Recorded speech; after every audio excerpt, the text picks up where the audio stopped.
Good evening, I'm Chris Wagner. We'll check in with Ed Littler and the Big Ten Media Days in a moment, but we begin with news from Hastings College. According to sources close to the program, Lori Willitson is out as the Broncos' head volleyball coach. Rumors began to swirl today that Willitson had resigned as the team's coach. When News 5 contacted her by phone this afternoon, she said she had, quote, no comment, and that the administration would put out a statement Monday. Willitson had been the third coach in the 3 years for the team, past 3 years. Hastings' season begins in less than a month on August 26th. In her one season as coach, Willitson finished with a 21-14 overall record, going 11-6 in the GPAC conference. Keep it here on News 5 for the latest on this developing story. This morning, folks in Chicago had an early wake-up call at Big Ten Media Days. Today, Nebraska and Iowa announced this new trophy game to be played every year the day after Thanksgiving. Sports director Ed Littler has the story from enemy territory. Well, hello from Kinnick Stadium at the University of Iowa. We are on our way back from Big Ten Media Days in Chicago.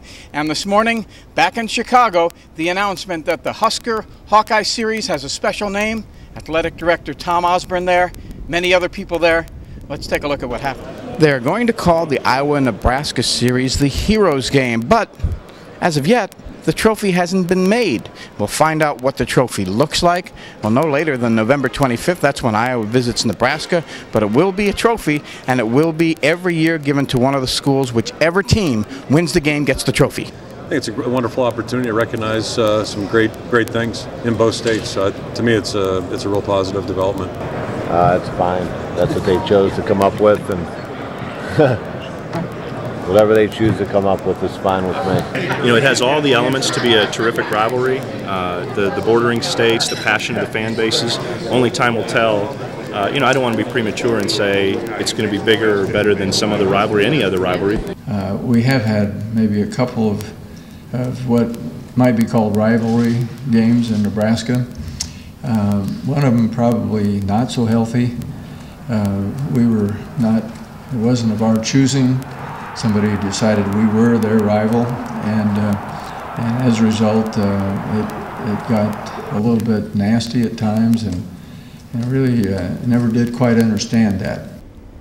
Well, that's the story here from Iowa City as we're on our way back from the Windy City. Of course, this year the Huskers in Iowa play at Memorial Stadium in Lincoln. Next year, right here at Kinnick Stadium, always to close the season, at least for the near future. From Iowa City, on our way back to Nebraska, Ed Littler, News 5. We'll hear more from Ed again tonight at 10 o'clock. Tomorrow, Grand Island Home Federal will be looking for a state American Legion title when it takes on PI Midwest. The game will take place tomorrow night at 7 at Ryder Park in Grand Island. Home Federal earned the championship opportunity by knocking off the primetime Patriots of Millard South Wednesday by a score of 6-4. By winning that game, Tino Martinez's squad will be heading to regionals in Dickinson, North Dakota on August 4th. Be sure to tune in tomorrow night as we'll have highlights from the state title game. And Jen, a couple more notes to pass along. Prince Umukamara is the only unsigned draft pick for the Giants, so he's not in camp yet. And good news for Colin, I'm sure he's out celebrating right now. Nnamdi Asomugha, the prized free agent in this year's free agent class, 5 years, $60 million with Colin's Philadelphia Eagles. Yes. Okay, a lot going on in sports. Thank you so much. Stay with us. A profitable lemonade stand coming up next.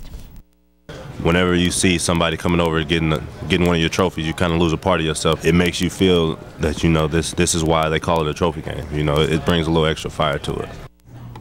Good evening, I'm Chris Wagner. Husker and Hawkeye fans could call today Trophy Day at Big Ten Media Days in Chicago, Illinois. Sports director Ed Littler was in Iowa City today to put a bow on the festivities with the newest way Nebraska and Iowa will be honoring our heroes. Hello again, everybody. Well, here in Iowa City earlier today, we had a chance to stop by and see Kinnick Stadium. The Huskers play here in 2012. And much earlier today in Chicago, of course, we got word that there will be a special trophy when these two teams meet on the football field, and that's very exciting. Let's take a look at what happened today in the Windy City. They're going to call the Iowa-Nebraska series the Heroes Game, but as of yet, the trophy hasn't been made. We'll find out what the trophy looks like. Well, no later than November 25th. That's when Iowa visits Nebraska. But it will be a trophy, and it will be every year given to one of the schools. Whichever team wins the game gets the trophy. When exactly will the trophy be made and displayed? You know, I think the plan is obviously it will be ready for the football game. So no later than November 25th. I think the goal is to unveil it that week. The concept has already been determined, and that's something surrounding the Heroes game and showcasing the two logos, the two universities. I think we had a trophy with Missouri, and frankly, I don't think I've ever seen the trophy. I don't know what it even is called, and so this is a little bit new to us. It's fine. That's what they chose to come up with, and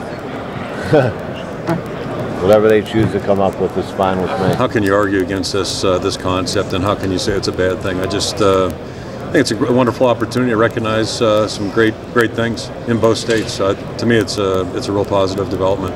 November of 2012 is when the Huskers will play the Hawkeyes right here at Kinnick Stadium in Iowa City. This year, of course, Iowa comes to Nebraska. What a special rivalry this will be between those two schools, neighbors, and now members of the Big Ten Conference. Reporting from Kinnick Stadium in Iowa City, Ed Littler, News 5. Thank you very much, Ed. Be sure to tune in to News 5's Weekend Edition for much more from Big Ten Media Days. According to reports, Husker safeties Dejon Gomes and Eric Hagg have signed with the Washington Redskins and the Cleveland Browns, respectively. However, former Husker defensive back Prince Tumokamara is still unsigned. In fact, he's the only unsigned draft pick chosen by the New York Giants, but the team doesn't expect a very long holdout. Prince was taken 19th overall in the 2011 draft. One cornerback that did agree to a contract today was Nnamdi Asomugha. He is the newest Philadelphia Eagle. Reports indicate the deal is for 5 years and worth about $60 million with $25 million guaranteed. Asomugha was the most sought-after free agent this year, giving up 0 touchdowns last season, and also former Eagle and Husker Stuart Bradley is headed to the Arizona Cardinals. As we told you first on News 5 at 6, it looks like Lori Willitson is out as the Hastings Bronco head volleyball coach. Rumors started to swirl today that Willitson had resigned as the team's coach. When News 5 contacted her by phone earlier today, she said she had, quote, no comment, and that the administration would put out a statement on Monday. Willitson had been the third coach in 3 years for the team.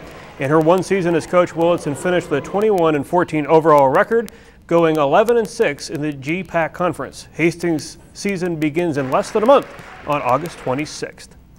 Tomorrow marks the 11th annual Jonathan Reiber Memorial Soccer Festival. The event is in honor of Jonathan Reiber, a Hastings High and Hastings College soccer player who was killed by a drunk driver in 1999. Sign up for play begins at 9 a.m. at the Hastings High School soccer fields, and it's free for anyone to play. Games go on throughout the day through the 5 o'clock championship game. Any money raised at the event will go toward college scholarships for area soccer players. All right. Any extra notes? You've had extra notes every night. We got through the whole week, and I think I'm chock full of a lot of stuff. So. Oh, okay. Well, you've given us a lot. We'll have a lot more from Ed tomorrow, Sunday, Monday, Tuesday, Wednesday, Thursday. We're going to go at this for a while. Okay, so. Big Ten Media Days. It was a huge event. Yes. All right. Thanks. Stay with us. We're eating watermelon after the break.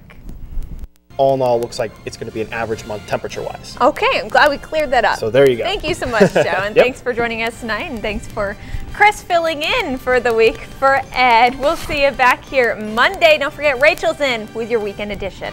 Have a great one. Ciao.